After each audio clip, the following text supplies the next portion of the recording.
So today, and really over the next 4 weeks, I'll kind of give you a little bit of layout how we're going to do the next four podcasts, kind of a series, if you will, um, that I'm wanting to go through. Um, when I started planning out Q4, I was like, I feel like we need to really really look at each month and kind of some themes, if you will. And so, I really looked at like what this month was, and it's obviously it's the month of October and pumpkins and pumpkin spice lattes if you're in that world, and it's also the month of Halloween, which means it's the month of fear.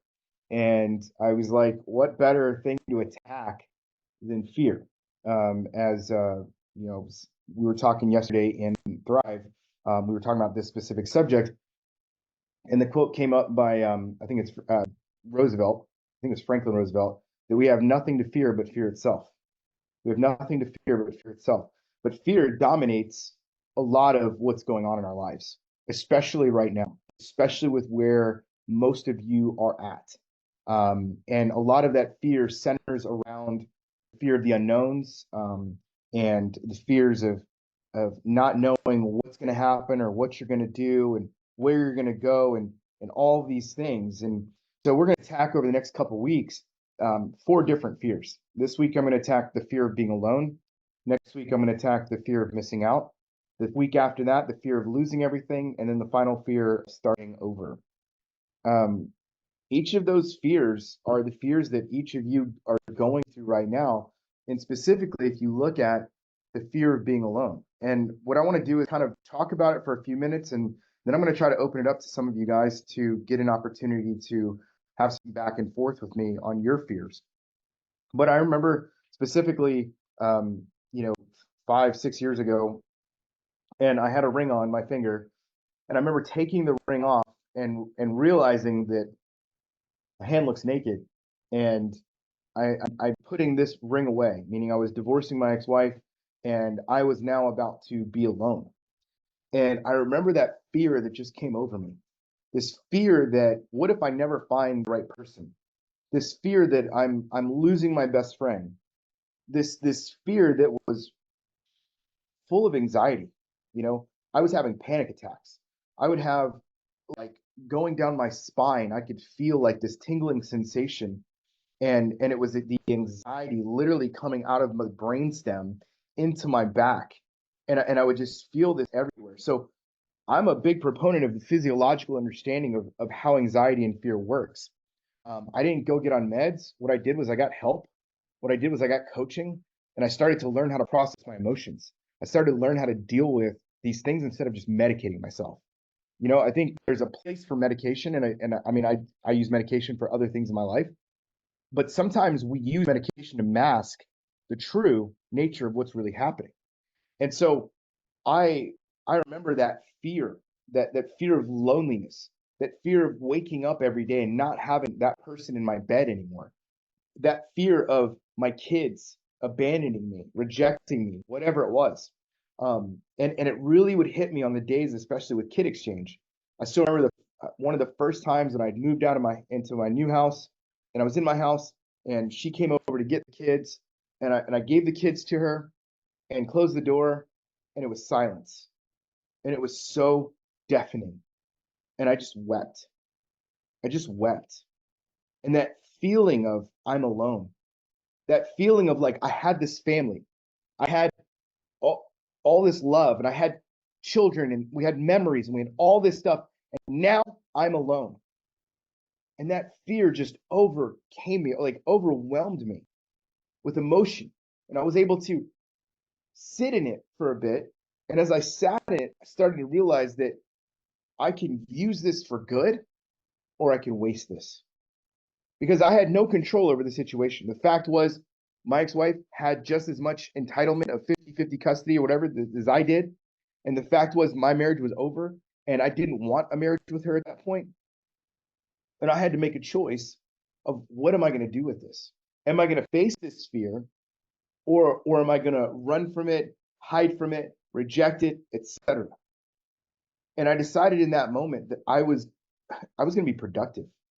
because I sat, I'll say it wasn't like necessarily that day, but there was weeks where I would just basically waste my time and I would just sit in paralysis and spin my wheels and not produce income and just be lazy basically because I was depressed.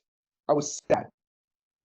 And I finally woke up out of that. And when I woke up out of that, I realized that, man, there is actually something that I can gain from this experience. You see, oftentimes when we think about loneliness, we think about being cast into outer darkness, right? If you've ever been to the beach at night and it's beautiful and you've got the moon, right? But man, when you look out into that expanse of the ocean, it is dark, it is deep, and it is scary. We don't know what sharks are out there. We don't know what octopuses are out there or whales, or we don't know what's out there. And so me trying to get in the water and swim in the dark ain't happening because I don't know what's out there and I don't trust it. And so I'd freak the fuck out because I don't want to do that. And that's the way we feel about these situations with facing this loneliness, facing this fear of like, what if I never have my family again? What if I never get married again? And we go through all these what if scenarios. Anybody else feel this, or am I the only person that's gone through this? Yeah, we all experience this. And the thing is we have to attack fear with love. There's a scripture in the Bible that says perfect love casts out all fear. And when you think about that, it's that we have to love ourselves through this fear. We have to be able to give ourselves grace through this fear. And what that means is that we allow ourselves to process the emotion, lean into the pain of it, so that we can be healed of it. Most of you don't do that. Most of you are wasting your time with scrolling on your phone. Maybe you're listening to music or whatever. Like you're trying to do whatever you can to distract yourself, or you're just trying to figure everything out. And in your figure it out room, you're not able to actually learn from and gain the wisdom from what you are going through. What I mean by that, asking yourself, why am I so afraid of being alone? I would say part of it has to do with the fact that all of us are wired for relationship. Like we are wired for relationship. Like at a core level, we all want to love and to be loved. We want to be loved and we want to love. Like we're designed for that. And so in that designation, that's all we know how to do. That's all we know how to show up is from that place of love and be loved. And so when suddenly love has been taken from us, there is a fear, there's an anxiety, there's an overwhelmingness. And we have to figure out what to do with this. We have to figure out, where do I go with this? How many of you find yourself spinning your wheels? How many of you find yourself wasting your time? How many of you find yourself just thinking about the worst that could possibly happen as opposed to the best of what could possibly happen? This is the grid. This is the thing that we do because it's all we know to do. And so I want to give you an approach to this. The first thing that I talked about when it comes to this is that we have to, number one, lean into this pain. Leaning into this pain means sitting in your emotion. So when you think about the fact that you may be alone for a season or you may be alone for a long time, I want you to sit in that for a minute. Get uncomfortable. And I want you to write your thoughts. Like, what is the most uncomfortable thing about it? What scares you the most about being alone? And once you've gotten to that, then we can get to the real feeling, right? Feelingswheel.com. And obviously maybe it's like, maybe you feel angry, maybe you feel sad, maybe you feel whatever. Most of the time it's the sadness. It's that disconnection. But here's the truth, is that most of you have been disconnected from your spouse and your kids for the entire time you've been with them. But there's a certain comfort that comes with them being in your presence to make you feel like you're actually connected to them, but when in reality was you were never really connected to them. Maybe you had glimpses of it. Maybe you gave your spouse some time. Maybe you looked in her eyes sometimes, but most of the time we're distracted. We live a distracted life. We live in constant moments of urgency and crisis. We're not focused in giving them that valuable time that they need. And so when it's all taken away, we relive all of that and we're like, damn, I took it for granted. I took it for granted. I took everything for granted. And so we have to learn from this. So I think it's like, number one, we have to lean into the pain of it and go, this sucks. This hurts. I don't like this feeling, but I'm going to lean into it. And the second thing is, what do I want to learn from this? What am I wasting my time here? Or am I going to learn something from this? Because if I'm going to learn something from this, that's going to give me value for the rest of my life. And maybe it's not your fault that you lost your family.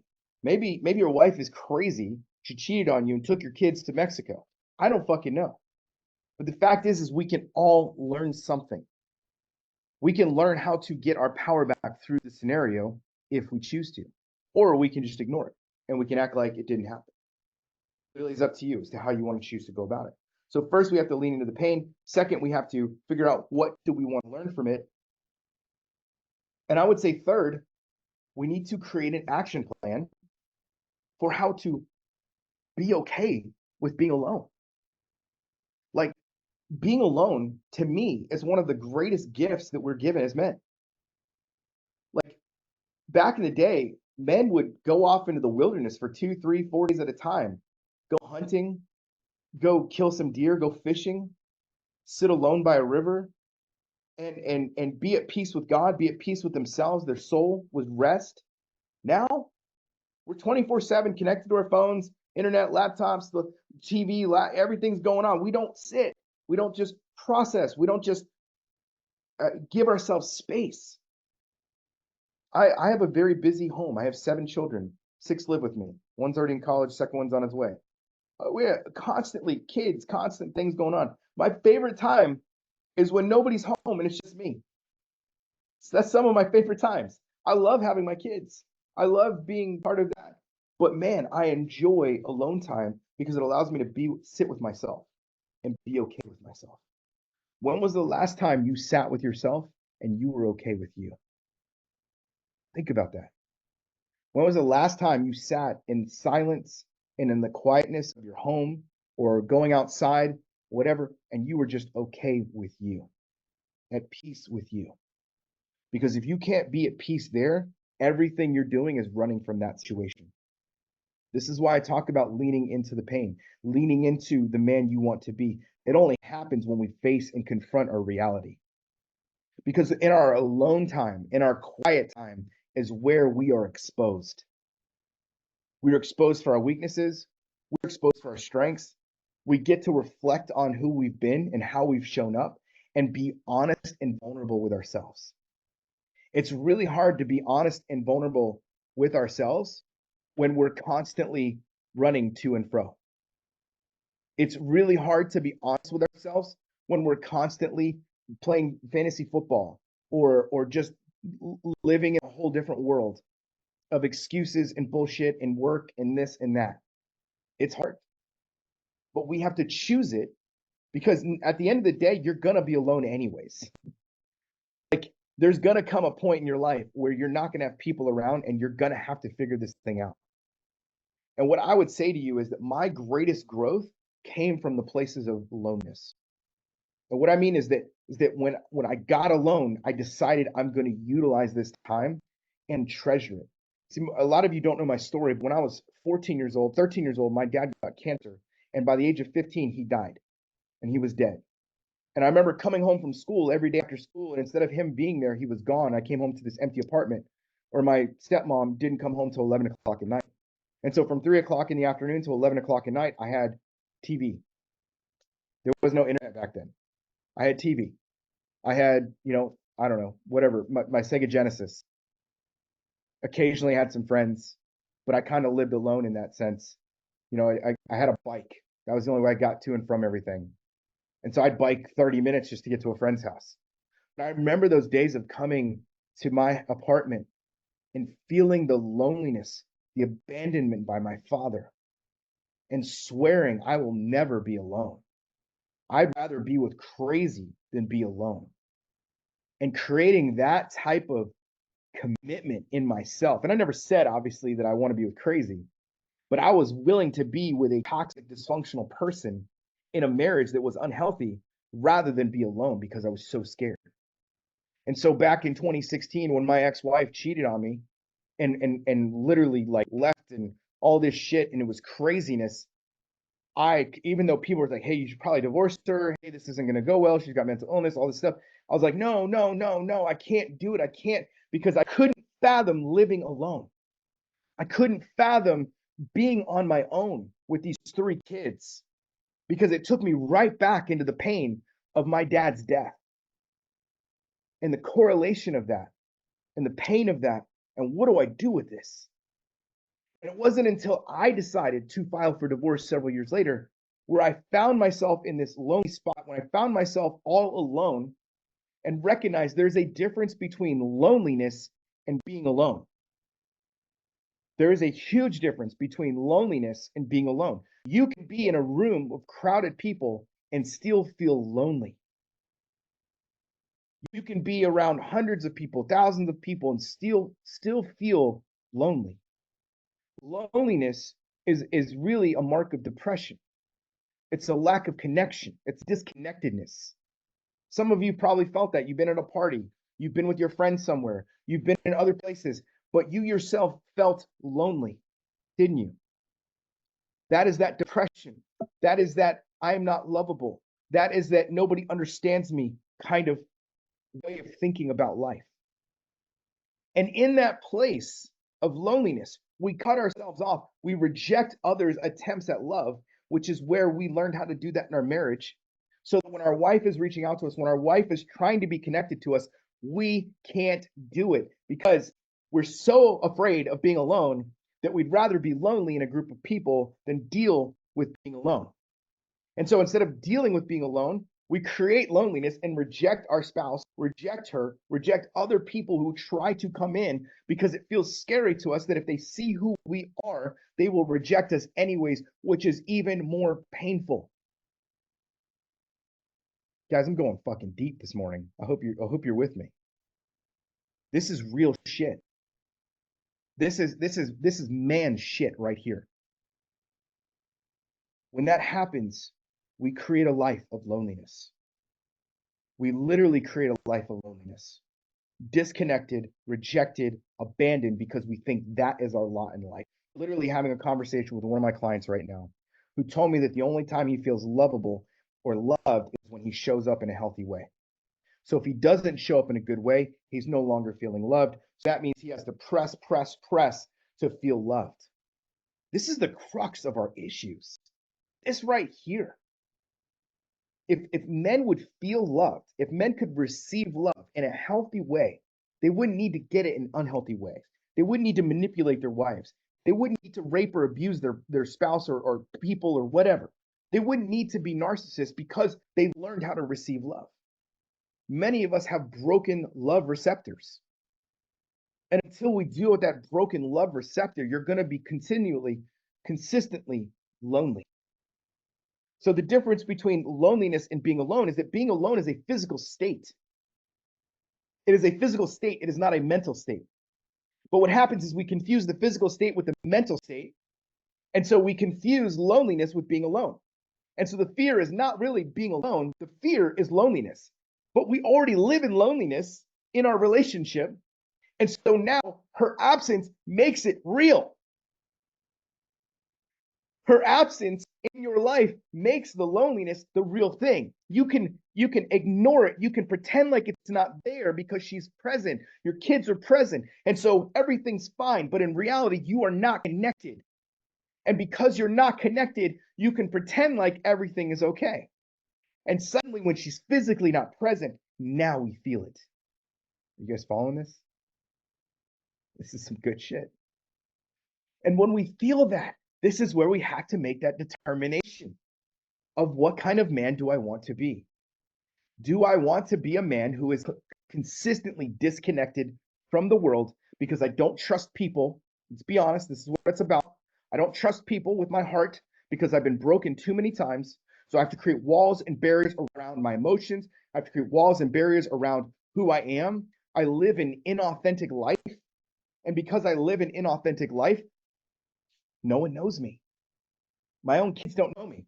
I'm going to bring politics in this. I don't care what your political persuasion is, but I don't know who the fuck listens to Kamala Harris and thinks she actually makes sense.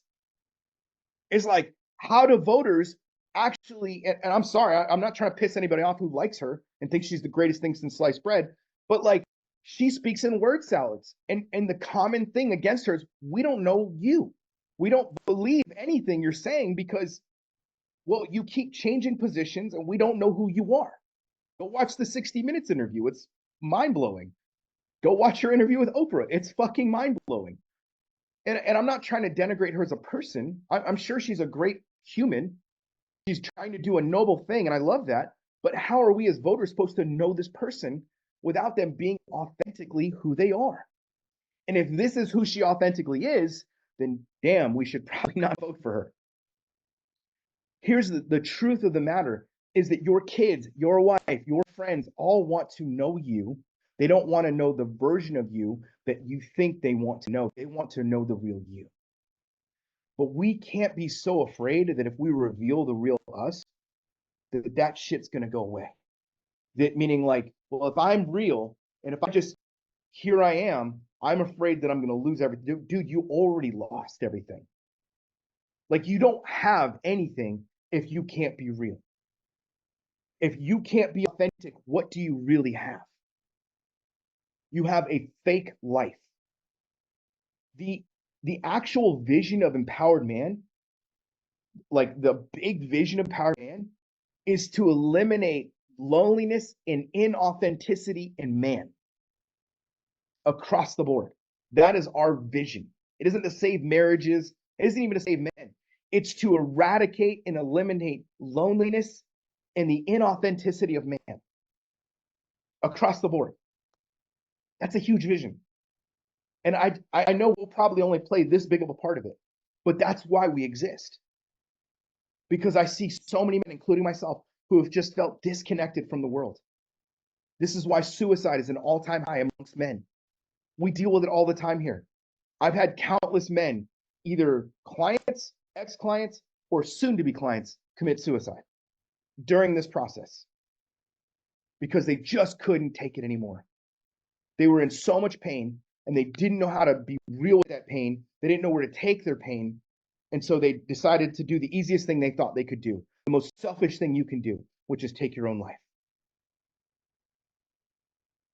And it's fucking sad. I still remember the guy who was an ex-Marine, took his life, had 3 little boys because he couldn't handle the divorce. It's not worth it, guys.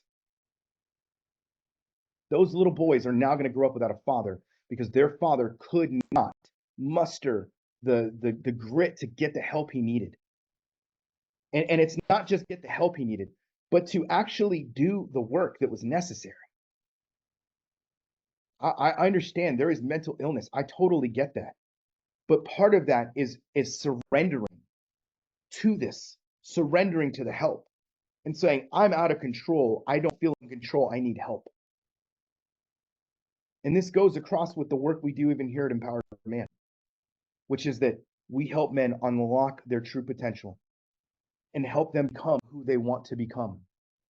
And part of that is leaning into this fear of being alone and overcoming it through being, number one, sitting in those emotions, sitting in that feeling, sitting in those tears, sitting in that anger, sitting in that 5 stages of grief with that fear of being alone and letting love pour into you, loving yourself through this, going, it's okay that I feel this way. I am loved. I may not be loved by her anymore, but I am loved. I am going to be okay. And you speak life to yourself. Speak words of life into you. You've got this. It sucks right now. It hurts right now, and that's okay. We're going to make it through this, though. This isn't over. This isn't the end. This thing continues to go. My life isn't over. That chapter is done, but the book is not over. There is more to be written. There is more to be written in your life. There is more to be written in your life. This is not the end. This is the beginning of something great. Guys, when I ended my marriage, I thought it was over. I was like, oh my gosh, I'm ending this thing. I had this great thing, 17 years, 4 kids, all this stuff. And you fast forward 5, 6 years later, I have the greatest life I could have ever imagined. I have a new wife. I have her kids. Now we have seven. I live in a great home in a great neighborhood, and I make more money today than I ever made my entire life. I have a better life. If I would have just stopped right there and said, well, fuck it, it's all over. I'm just going to go be a Tinder whore and whatever and be a single dad for the rest of my life because I fuck women and all this other shit. None of you would have been impacted by the message that I bring. Because I looked at it and said, I can be selfish or I can be selfless right now. And I choose to be selfless. I choose to grow through this pain because there are other men, there are millions of other men that need the message and the vulnerability that I bring to the table. And you are fucking worth it to me. I encounter so many assholes on a regular basis who don't understand the value of what I give and what I bring and what I do. And I say, fuck them. Because I'm not here for those guys. I'm here for you who want to be here, who want to listen to the message, who want to receive what I have to say. Because I want to unlock the fullness and the reality of who you can be. Not settling for second place or third place or fourth place, but only going for the top of what you can be in your life. It starts with leaning into this pain. Instead of being afraid of the outcome, instead of being afraid of what is going to happen, we lean into it and we become the men we want to become. Guys, I went longer than I was hoping I would go. And I do apologize. I'm not going to have time to talk with each of you individually. If you would like to speak to me about this further, you can book a call with me. We do have a link for that, empowerman.co/book. I think we'll put it in there. I would love to work with you guys, those that want to go further with this and don't want to just sit on the sidelines taking the message in because you come every week and all this other stuff. Like, dude, you need to do something. We do coaching for men that are going through what exactly you are going through right now, and we help them grow through it. And it's an opportunity. It's an opportunity to become the man you want to become. So there's a booking link there. If on our call we feel like, hey man, I can't help you, I can at least try to give you some homework and try to give you something to do. I give you my 5-day challenge, whatever it is. I'd rather you do something than do nothing. So take the opportunity, take the risk, and let's have that conversation. If you're not ready for that conversation, at least take my 5-day challenge. It's a low risk, low entry way to get into our world. More than this, I promise you, everything you hear on here, this is who I fucking am. I'm not some fly-by-night dude that's just trying to make a buck. Been doing this for 5 years, had over 800 guys go through my programs. You come meet me in Phoenix, look me right in the eyes, I'll tell you I'm the fucking real deal. Because I love every man that I get to talk to. I hate how they treat me sometimes, but that's their own pain, is what it is. But I keep doing it because I love this. I love watching the testimonies come in, all the men's lives we are saving and changing. I want you to be a part of that. So that's you. There's a link to click on it. If not, all good. Keep showing up. I'll be here every Tuesday. See you guys.